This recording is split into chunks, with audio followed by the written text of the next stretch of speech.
進発の命下る。同じを決して甲板を離れる空襲部隊。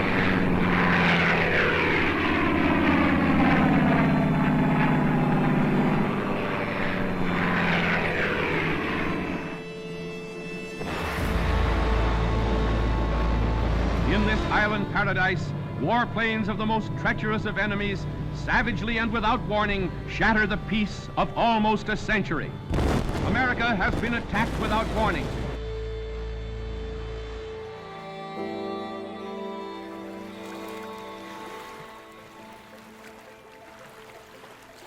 Following the Japanese attack on Pearl Harbor, the United States found itself dramatically lacking in the size of its military. We had makeshift supplies, makeshift equipment, stovepipes for cannon, bags of flour for bombs, and trucks were labeled tanks. It also was severely deficient in skilled men who could build the infrastructure in faraway places once battles had been won. The bases, the runways, the ports.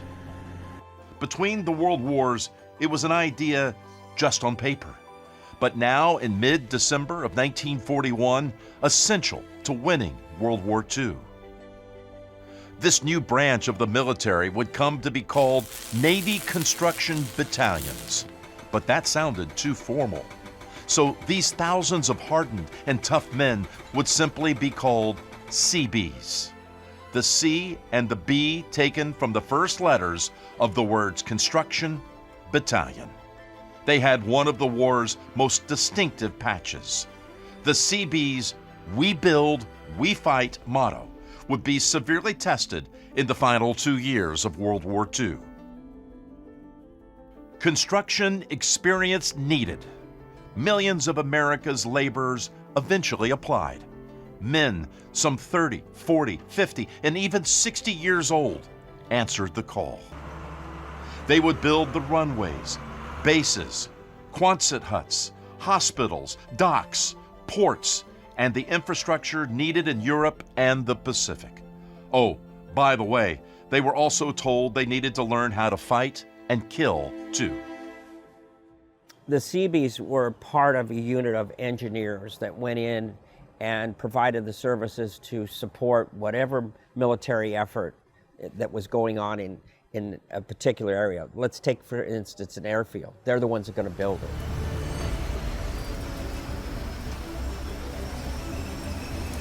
They're the ones that are going to supply all of the equipment, all the skills to get those up and running. They did it throughout the Pacific, and they did it here in Europe. They are also ones that would be able to construct bridges or put mobile bridges into effect, to repair roads. What people don't understand about this, many times they're doing it under fire. We shipped out fast through a West Coast port. You want to know how it was? It was hurry up. Hurry up and load. Carry our victory with us in wooden boxes. Just weeks after Pearl Harbor, the first official military-trained naval construction, or CB Battalion, shipped out for overseas duty. They headed for the Pacific, where new bases and runways were desperately needed. The United States Pacific Fleet was still reeling from Pearl Harbor. Marvin Nottingham was 18 years old. So I had the principal appointment to the U.S. Naval Academy. I tried to get in, and I was partially colorblind, and they wouldn't take me. And I checked on the Seabees, and they didn't care whether I was colorblind or not. When the war started, teenager Ned Connor was hoping to work on airplanes, but the Navy had other plans. Got notice of being drafted and hoped to get into the ground forces of the Air Corps. But at that time, they were looking for the lowest level rating people, youngest, for the Navy Seabees. Remember the good old days? We were using American engineer equipment to build our skyscrapers and roads and bridges and dams. Big, slow-moving stuff, nice to look at on a lazy afternoon, digging the foundations for the skyscrapers. From 17-year-old boys just out of trade school to gray-haired veterans of World War I, the skill that helped to build our country goes to war.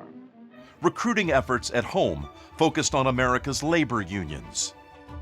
Charlie Teague ended up in the 3rd Special Seabee Battalion, a unit expected to load and unload ships at a pace never seen in American military history.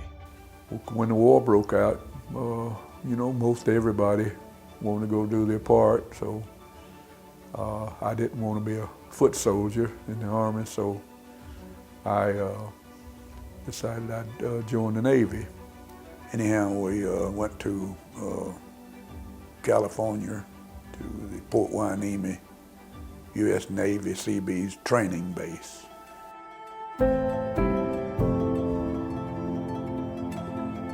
Construction worker Ira Rigger also wanted to get into action in the Pacific. Because of my experience in the construction industry, I didn't go in as the bottom of the ladder. I went in as a seaman 2nd class. Wow, that's big time. Seabee bases sprung up all over the United States. At Camp Endicott in Davisville, Rhode Island, at Camp Perry in Williamsburg, Virginia, and in California at Port Hueneme. It was not uncommon for locals to hear bulldozers and backhoes in the morning and rifles and machine guns firing in the afternoon. But in 8 tough weeks, the Navy teaches the civilian craftsman to be a fighting builder. Infused with the Seabee spirit, we build, we fight. Seabees are the Navy, we can build and we can fight. A normal-sized Seabee battalion had over 1,000 men and officers. Seabees are more associated with the Pacific, but in the early years of the war in Europe, they were also building bases in North Africa, Sicily, and in Italy. But those Seabees responsible for setting up the beachheads, marking off the spaces for the LSTs and LCIs to come in, and directing the traffic that had to drive onto the beach in the face of that terrible enemy fire. The Germans were in awe of America's new military labor force. The Nazi war machine would continue to encounter the building and infrastructure work of the Seabees through D-Day in 1944 and beyond. Seabee workmanship proved a huge advantage for the Allies in Europe. Those crazy American engineers, they could build a 2-lane highway right into the front line. We could, too. But it's in the Pacific where the Seabees found their most challenging environment and enemy. It's also where their work turned the tide of the fight against Japan. It's where they became legendary. Their efforts began quickly, less than a year after Pearl Harbor. Seabees with rifles slung over their shoulders and riding bulldozers began coming ashore at Guadalcanal. They arrived 1 month after the August 7, 1942 landings by the 1st Marine Division. Yes, when you say Guadalcanal, you say Marines. But those Marines will be the first to tell you that if they made history at Guadal, those Seabees working and fighting shoulder to shoulder with them made something more tangible than history. They made a thriving base out of the flaming wreckage that was left. A Japanese runway on Guadalcanal was captured and completed by the Americans. It was later named Henderson Field. The Japanese wanted it back and bombed it daily. The Seabees would rebuild the airstrip every day, sometimes under heavy fire. Their weapons are not far away, and in particular, in the Pacific theater, they could be attacked, under attack immediately. It happened in Guam, it certainly happened in Tinian and Saipan and Iwo Jima, and even at the start, Guadalcanal.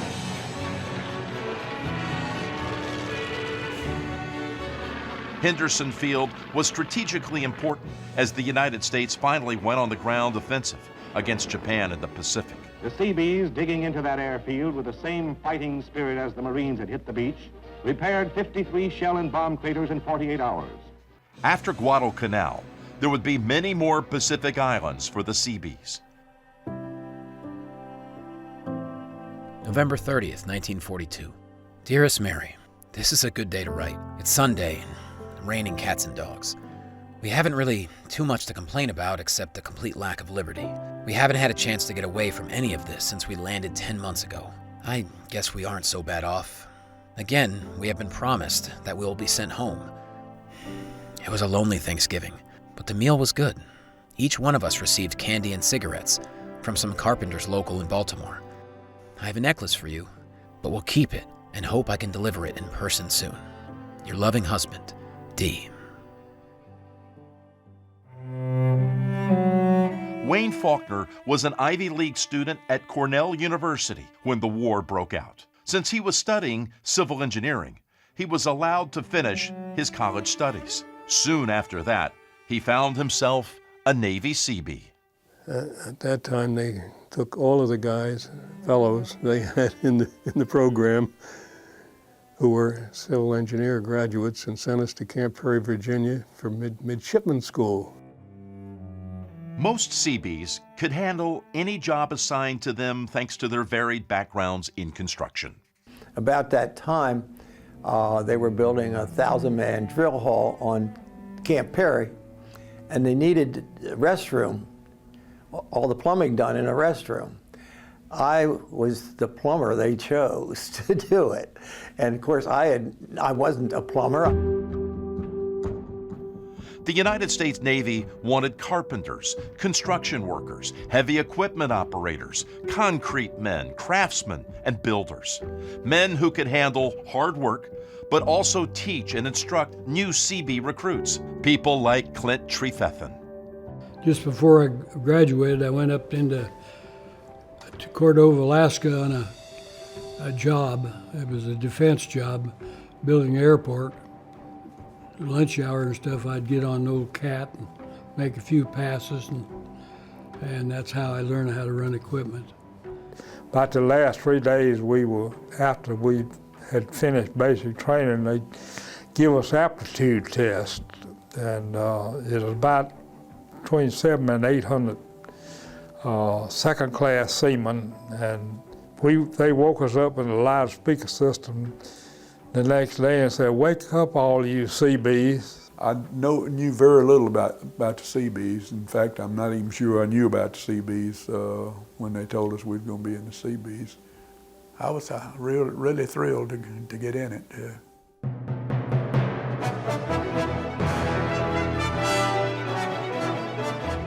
Marvin Nottingham was also assigned to the 133rd Navy Seabee Battalion.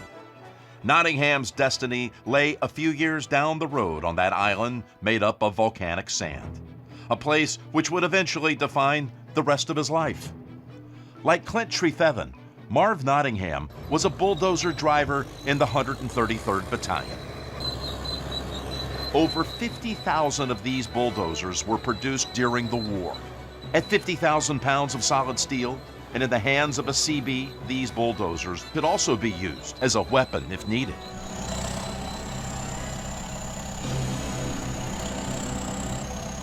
Well, when I was a kid in Wyoming, I worked on ranches frequently, so I knew how to drive tractors, so I got training. When we was at Fort Hueneme, they put me on a cat. This guy said, "Hell, you know more about running a cat than I do." And if you were a carpenter, they of course wanted you in. If you were a steel worker, they wanted you as a steel worker. The Seabees needed men like Clint and Charlie. Heck, if you could dig a hole with a shovel or hammer a nail, you were sought after. They recruited a lot of older men, and they took a lot of them in the Seabees, and then they'd put these young guys under them, and they'd teach them how to do a lot of stuff. Sometimes it was all just in a name as far as what job you were given in the Seabees. We were put on a ship, and the ship went to Hawaii. They needed riggers to load the ship. So I got on the rigging crew. My name is Rigger. For Seabees heading to the Pacific War, just getting to far-flung islands was enough to make them consider their new career choice. I was on a ship from Hawaii to Iwo Jima for 50 days and 50 nights. It was the smallest ocean-going ship the Navy had. In storms, I can remember being in a typhoon. The ship leaned over so far the conning tower was almost touching the water. I thought we were going to capsize. It was a very scary place to be, and one of the cats broke loose from its mooring, so it slid across the open well deck and crashed into the wall, and then it slid back to the other side and crashed in that wall.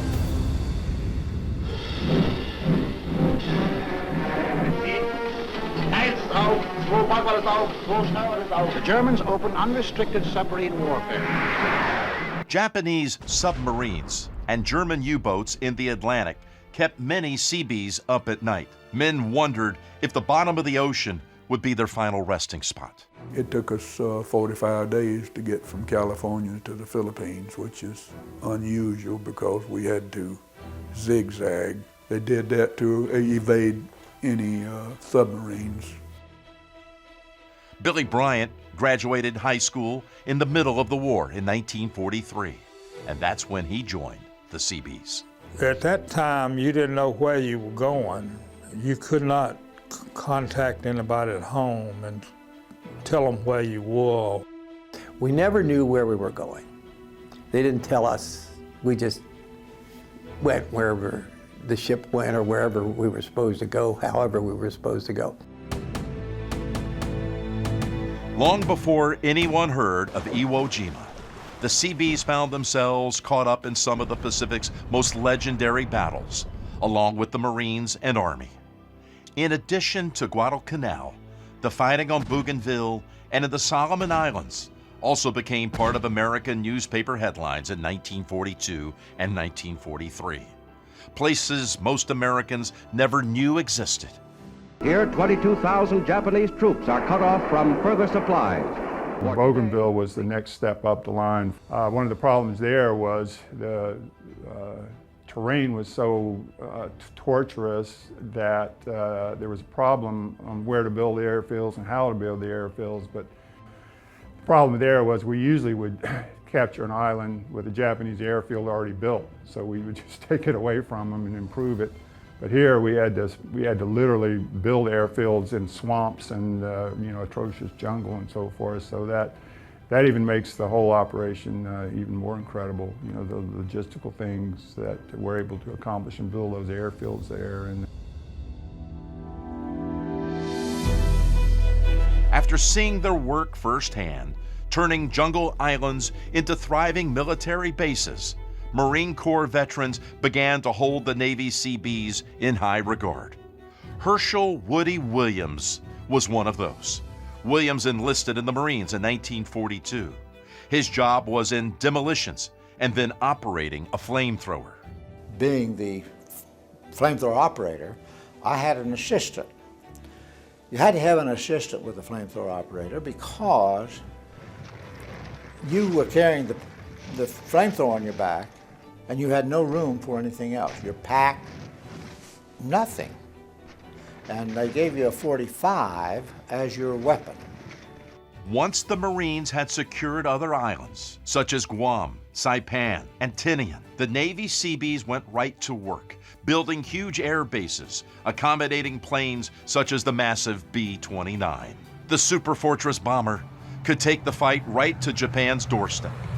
At the same time, the Seabees were also building deep water harbors for American ships and aircraft carriers. Across the Pacific, the Seabees worked at incredible speed, building the infrastructure for America's strategy of reaching Japan by so-called island hopping. Island hopping identified the best strategic locations to build bases and runways, while bypassing other less important Japanese outposts. We had docks to maintain, rebuild. We had ships to load and unload. We had material of such a variety to store in outdoor areas and keep intact, and then reload ships that would take it further to where the campaigns had achieved by this island hopping.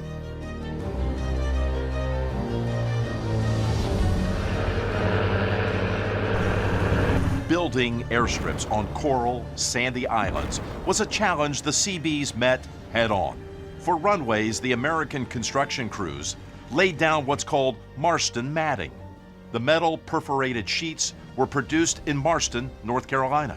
Using Marston mats, the Seabees could lay down a jungle airstrip just about anywhere in record time. The steel sections of hooks and slots required only a sledgehammer and some strong men.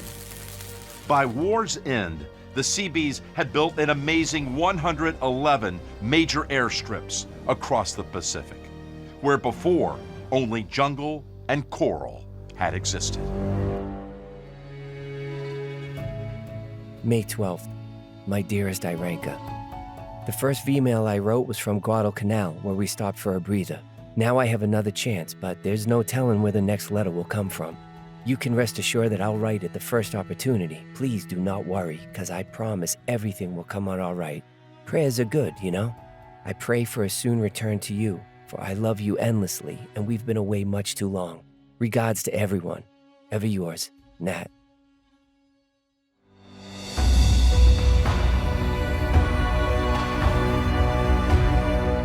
Well, landing strip then was, you just leveled out the ground, and in a few days we had it where they could come in and land. And where we were building all types of storage facilities.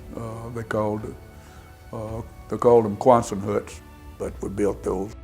We built water facilities, sewage facilities, anything in the construction. We had somebody that was knew what they were doing as far as construction was concerned.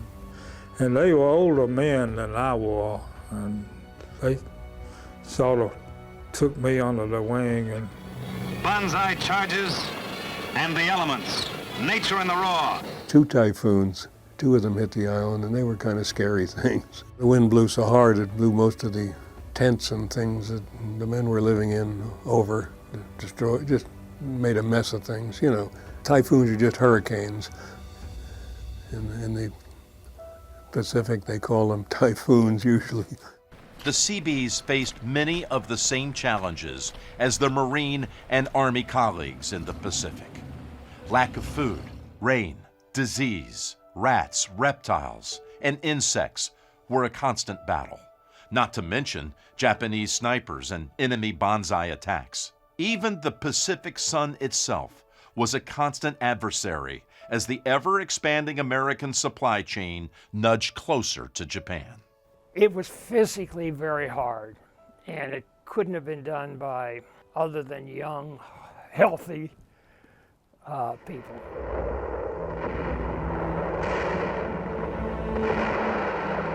In September of 1944, Seabee Ira Rigger found himself involved in some of the fiercest fighting in the Pacific War on an island called Peleliu, 500 miles east of the Philippines. The shelling of the island continues, supplemented by fire from landing craft.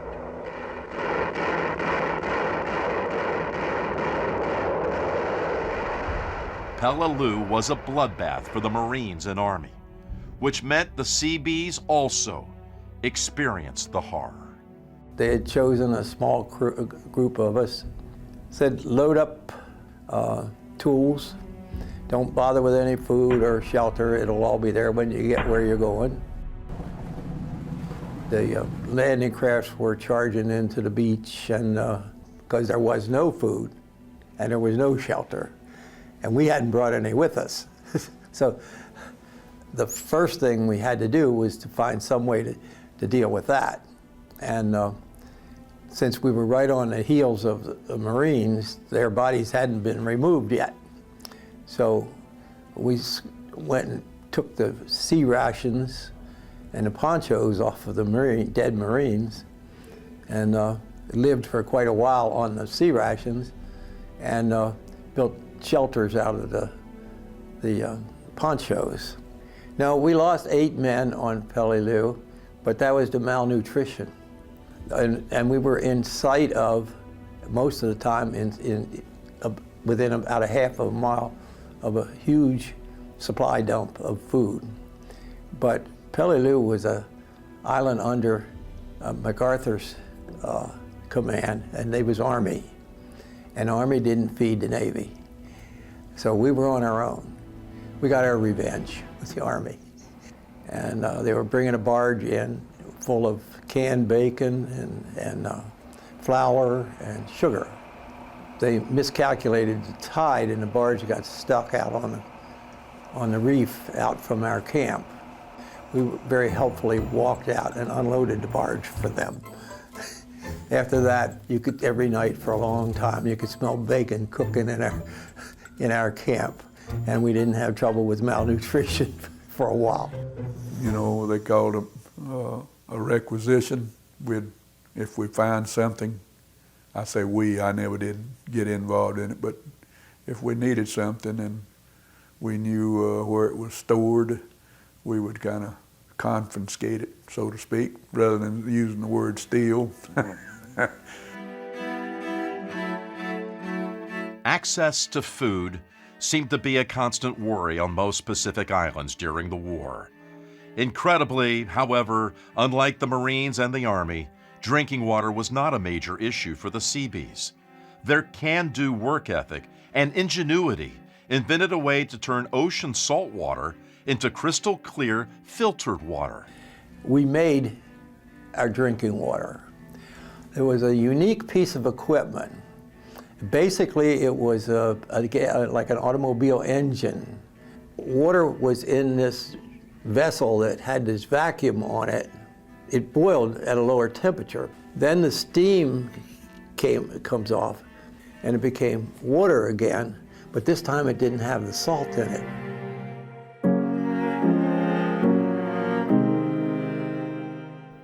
December 25th. Dearest Mary, well, it's Christmas Day and nothing to do. It's raining again. I would have preferred to work today because the time passes so much quicker, and this Christmas would have been over before I had time to think too much about it. There was quite a celebration at the movie hut last night. We didn't have taps until 12. I would celebrate too, if I had anything to celebrate.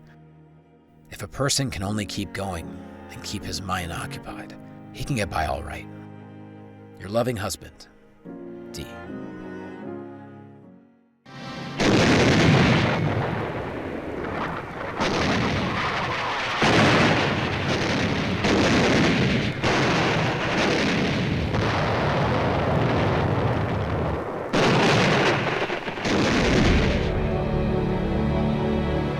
On the morning of February 19, 1945, United States Navy Seabees, along with Marines of the 4th and 5th Marine Divisions, found themselves heading toward an island roughly 760 miles from the Japanese mainland. Iwo Jima, or Sulphur Island in Japanese, would become one of World War II's most horrific battles. 8 square miles of landmass lay flat under the watchful eye of a dormant volcano named Mount Suribachi. Japanese airfields needed to be taken and rebuilt for use by damaged American bombers and fighters returning from attacks on Japan. 20,000 well-armed Japanese defenders were locked and loaded and waiting in miles of underground caves and tunnels on Iwo. 3 naval construction battalions were assigned to the 3rd, 4th, and 5th Marine Divisions for the invasion as shore support.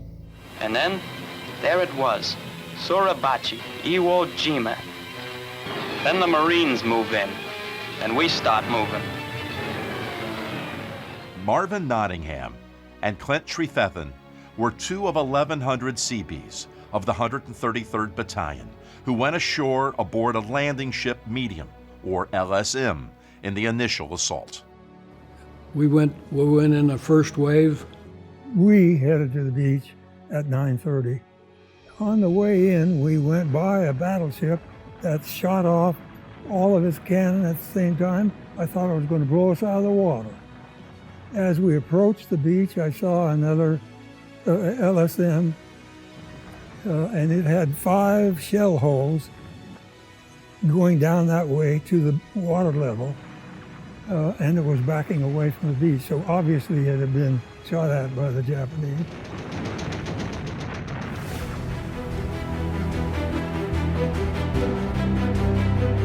They had an armored bulldozer right in the bow of our LSM, and we went in and dumped him off.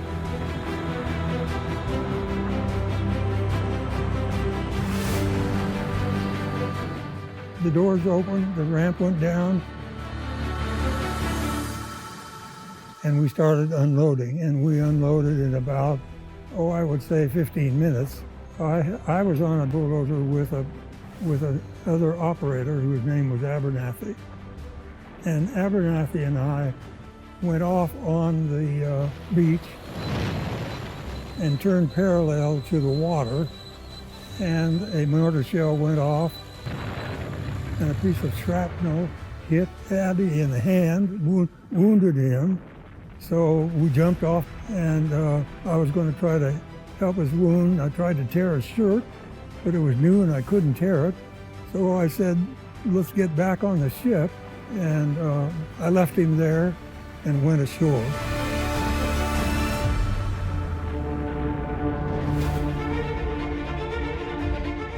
They let the first wave go in, and they didn't bother us too much.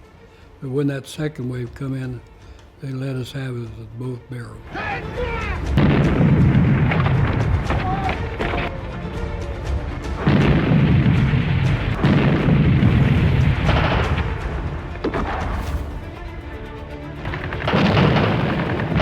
You see Higgins boats coming in, they'd hit one of those Higgins boats, and the bodies be a flying every direction. And there was several of them I saw, you know, and there's a lot you didn't see. I should tell you that I saw people killed in every possible way you can imagine. From blown into pieces that big to having a bullet hole in their heads. I lost friends to people stepping on mines and having both legs blown off. And you know something, I seen young Marines. They had been in 4 different invasions before they hit Iwo Jima, and I seen some young kids who was completely white-headed. Their hair would just turn white overnight, practically.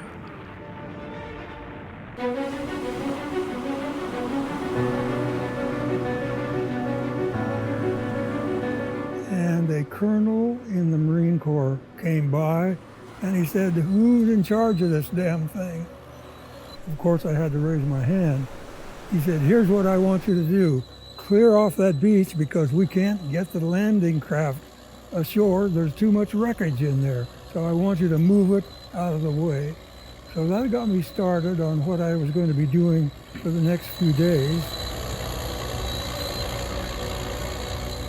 I was one of the few pieces of equipment that could operate in that sand because our tracks were wide as opposed to most other vehicles.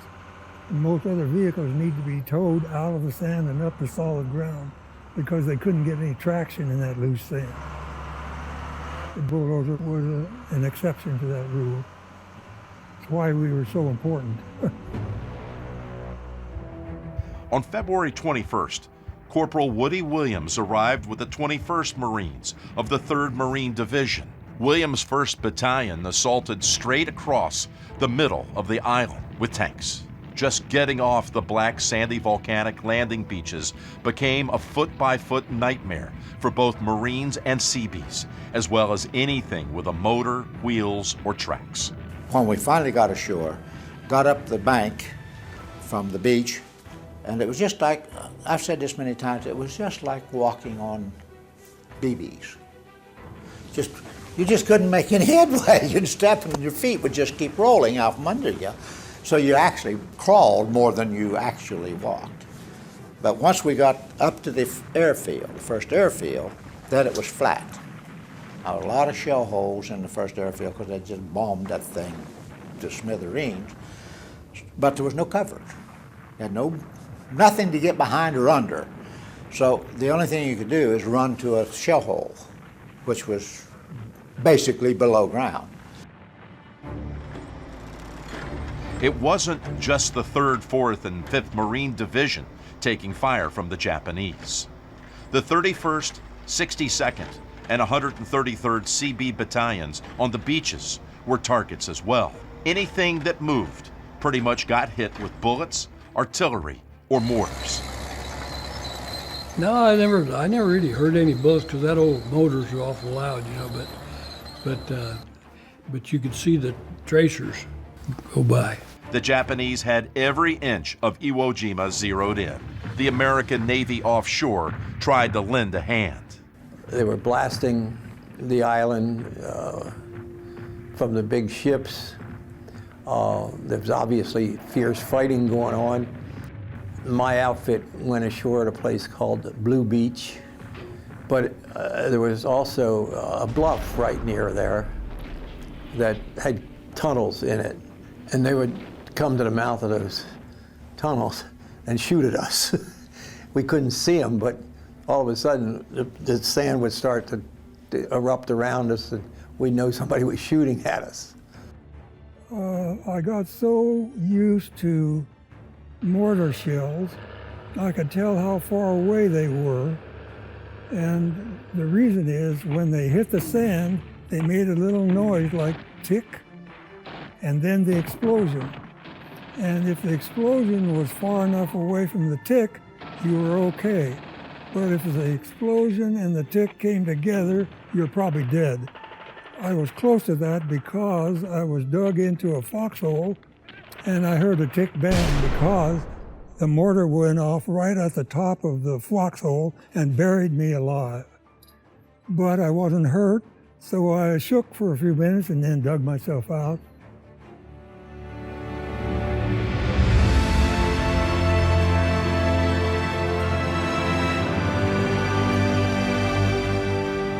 On the 4th day of the fight is when one of the most enduring images of World War II was captured by photographer Joe Rosenthal, the raising of the 2nd American flag atop Mount Suribachi. Marines and Seabees were overjoyed, but it was just the start of the long, bloody fight for Iwo Jima that would last 36 days. Yeah, that was on the 4th day, and I watched the flag go up on Suribachi, and the response among the people around me was it stopped them in their tracks. It was an amazing sight. But suddenly, Marines around me raised up, jumped up, and started firing their weapons into the air, screaming and yelling and that kind of stuff. And I really thought everybody lost their mind there for a second. I couldn't figure out what was going on. And then I caught on what was going on because they were looking at Mount Suribachi, and then I looked, and there's Old Glory up on top of Mount Suribachi. So I jumped up and started doing the same dumb thing they were doing. It made us feel pretty good, but it was still a lot of fierce fighting going on at that time. It wasn't, you know, they said it was secured, but sure in hell wasn't, you know. When my grandchildren ask, Grandpa, what did you do in the big war? I'm just gonna answer, stevedore, son. On the swing shift, CB Special. On that same historic day, a section of the 23rd Special Seabees, an all-African-American stevedore outfit attached to the 5th Marine Amphibious Corps, also hit the beach at Iwo Jima. The 23rd would support the Marines for the rest of the fight on Iwo Jima.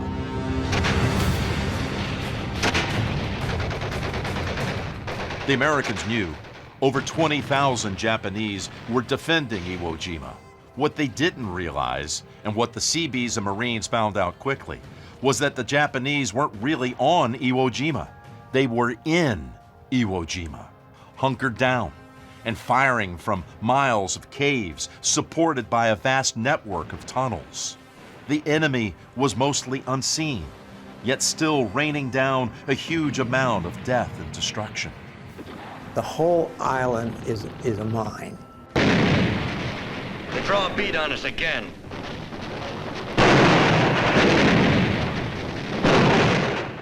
I went with some Marines and I'd take a dozer and I'd doze these caves full of dirt, and they'd put smoke bombs in there, and then you'd see smoke come up another place. And we'd go up there and I'd cram it full of dirt until no smoke come out. And all those guys did is they just lived underground like a bunch of gophers. They had gun emplacements on tracks, and they would push them out, and then they'd shoot 3 or 4 times and then drag them back in.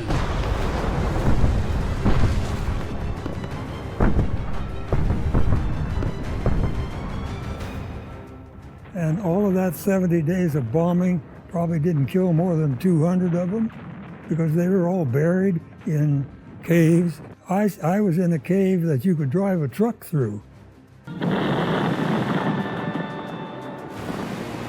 They'd put out little red flags wherever there was a mine. They'd go around with mine detectors. They had lots of mine detectors. And this particular area was, well, you know, I kept my eye on where these things were. Some lieutenant, he told me to go knock a terrace down to get a little tank over to get up. So the second pass I made, well, I blew the damn thing up. So it kind of, I was about half just knocked me out and rum-dum, and just split the skin under my leg, and I could get by with this side, but I couldn't walk with this side for a while. So they put me back, LSM I was on, and there was a seagoing tug towed us, 3 of us, back to Saipan. So I stayed there a month and a half. Later, after healing, Clint Srithethan returned to Iwo Jima to reunite with his 133rd CB Battalion. Woody Williams, meanwhile, was busy making Marine Corps history on the island. It was at the end of the first airfield where most of these 800 pillboxes were. They were made so that they would protect the first airfield as well as the second one that they were building. And they had holes in their pillboxes. Now these pillboxes were reinforced concrete with rebar in them, covered over with sand, and you could drop a artillery or a bomb or whatever on the top of that thing. There was 3 or 4 foot of sand on top of it. It'd blow a lot of sand out, but it certainly did not penetrate the pillbox. The captain, having lost a great number of his Marines, called for a meeting of all NCOs and officers. We only had a couple officers left. Somebody else told me, they looked over at me and he said, "Do you think you can knock out some of those pillboxes with a flamethrower?" "I'll try." And I got strapped flamethrower on my back and started crawling toward the pillboxes. We had pole charges already fixed up. Bring a pole charge, because once we burned the pillbox out, we wanted to blow it up so they couldn't use it again. And the closer I got, he had a Nambu in there, stuck out the aperture, and he was firing. And I'm going to try to get close enough that I can get the flame in there. That apparently was my purpose. And I can remember that Nambu bullets ricocheting off of my air tank on my back, hitting that tank. So I just crawled faster and closer. He could only lower his weapon so far out of the aperture. But I was getting close enough that I could get my flame into the pillbox.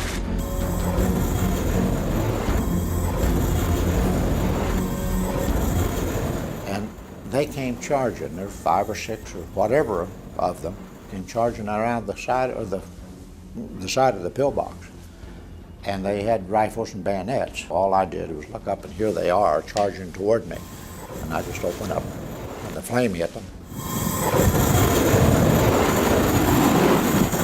They stopped, because it just took all the oxygen out of the air, and they just fell over.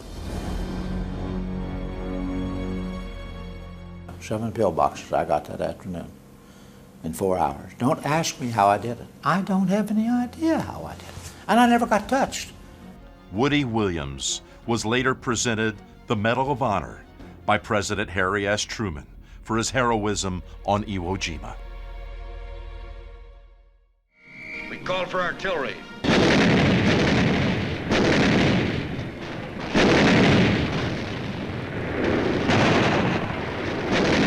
artillery duel develops at night.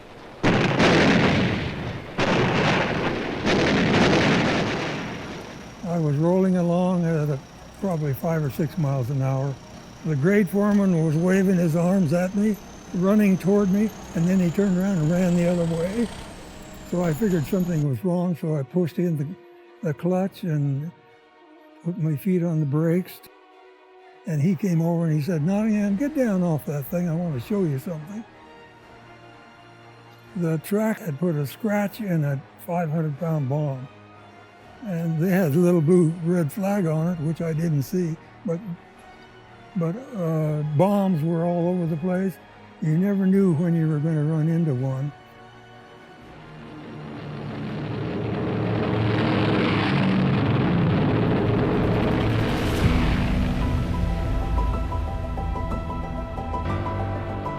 By mid-March of 1945, following a lot of building and fighting by the Seabees in support of the United States Marines, 2 airstrips had been secured on Iwo Jima and were being repaired. Soon after, American P-51 fighters and shattered B-29 bombers began to safely arrive, even as fighting was still ongoing between the Marines, Seabees, and Japanese. The 29s would come from Guam, Tinian, and Saipan and fly over Iwo Jima to Tokyo, drop their bombs, and come around and come back. Many of them were damaged. Some were only slightly damaged and could land on Iwo Jima. Some of them were damaged to the point where they had to be abandoned.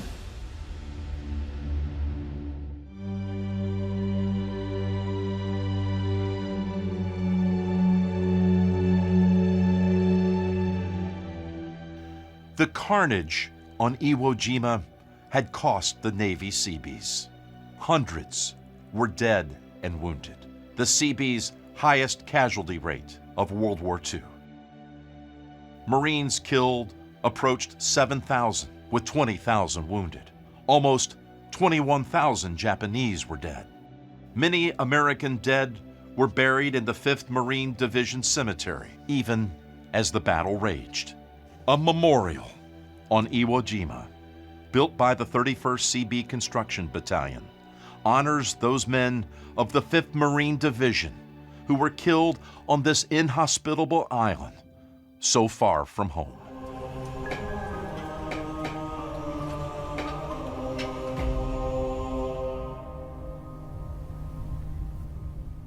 We are now prepared to destroy more rapidly and completely every productive enterprise the Japanese have in any city.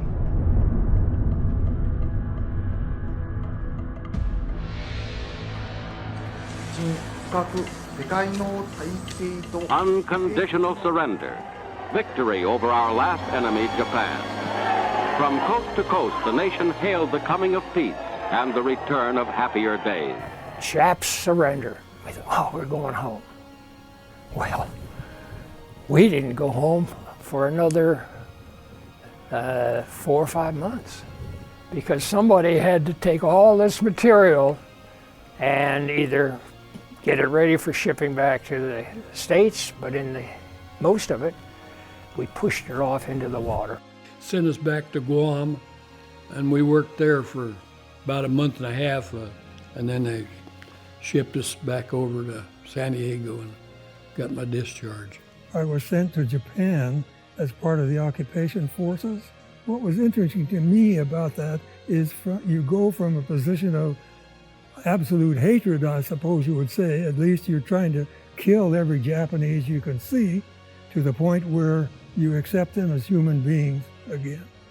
But what irritates me so bad is that the United States gives the thing back to the Japanese. Everybody that I talk to is in the service. That irritated the hell out of us. I don't even want to see that damn place again.